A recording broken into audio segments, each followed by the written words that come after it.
সবাইকে সুপ্রভাত। সবাই কেমন আছেন? আশা করি সবাই ভালো আছেন।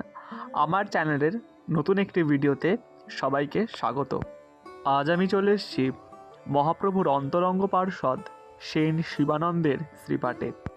মেন গেট থেকে আমরা ভেতরে ঢুকে এসেছি। আর চারপাশে দেখুন অপূর্ব সুন্দর প্রকৃতি। একটি মাঠ রয়েছে বাইরে, আর ওই হলো ভেতরের মন্দির। চারদিকটা খোলামেলা এবং খেলার একটি মাঠ রয়েছে দুপাশে দুটো, আর মাঝখান থেকে রাস্তা যাচ্ছে। চলুন এবার আমরা আস্তে আস্তে ভেতরের দিকে প্রবেশ করি। এই রইল সেই অপূর্ব সুন্দর আটচালা মন্দির। এই পাশে দুদিকে দুটো দালান রয়েছে। দেখুন, এই হলো মন্দিরের ভেতরের অংশ। যে আটচালা মন্দির আপনাদেরকে দেখালাম তার ভেতরের অংশ এটি। অপূর্ব সুন্দর।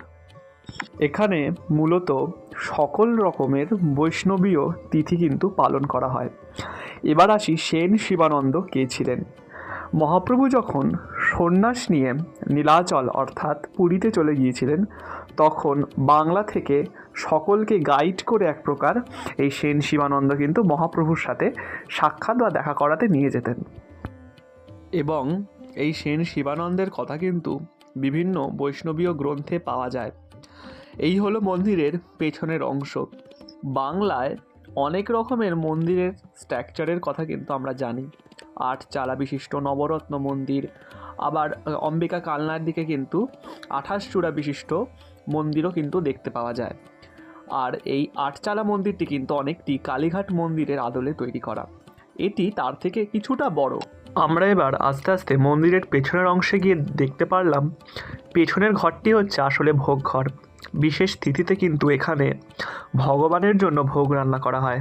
সেন শিবানন্দের আরাধ্য দেবতা ছিলেন কৃষ্ণরাই জিউ।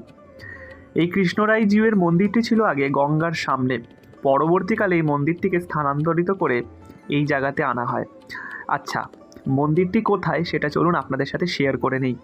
আমরা এসেছিলাম কাঁচরাপাড়া হয়ে। কাঁচরাপাড়া স্টেশনে নেমে সেখান থেকে অটো ধরে বাগমোড়ে আসতে হবে।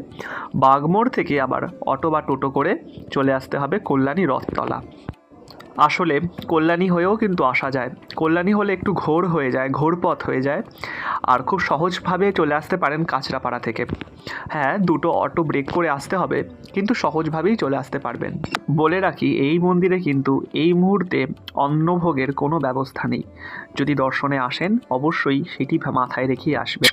আর উৎসবের দিনগুলোতে যেরকম দোল পূর্ণিমা, জন্মাষ্টমী ইত্যাদি যেসব উৎসবের দিন থাকে, সেগুলোতে আপনারা ভোগ প্রসাদ পেলেও পেতে পারেন। তখন এসে আপনাদেরকে কিন্তু মন্দির কর্তৃপক্ষের সাথে যোগাযোগ করতে হবে। আজকের মতো এইটুকুই। ফিরে আসছি আরও নতুন ভিডিও নিয়ে। ভিডিওটা কীরকম লাগলো কমেন্টে অবশ্যই জানাবেন। ভিডিওটা ভালো লেগে থাকলে একটা লাইক করে দেবেন। আর আমার চ্যানেলে নতুন হয়ে থাকলে অবশ্যই বেল আইকন প্রেস করে চ্যানেলটা সাবস্ক্রাইব করে দেবেন।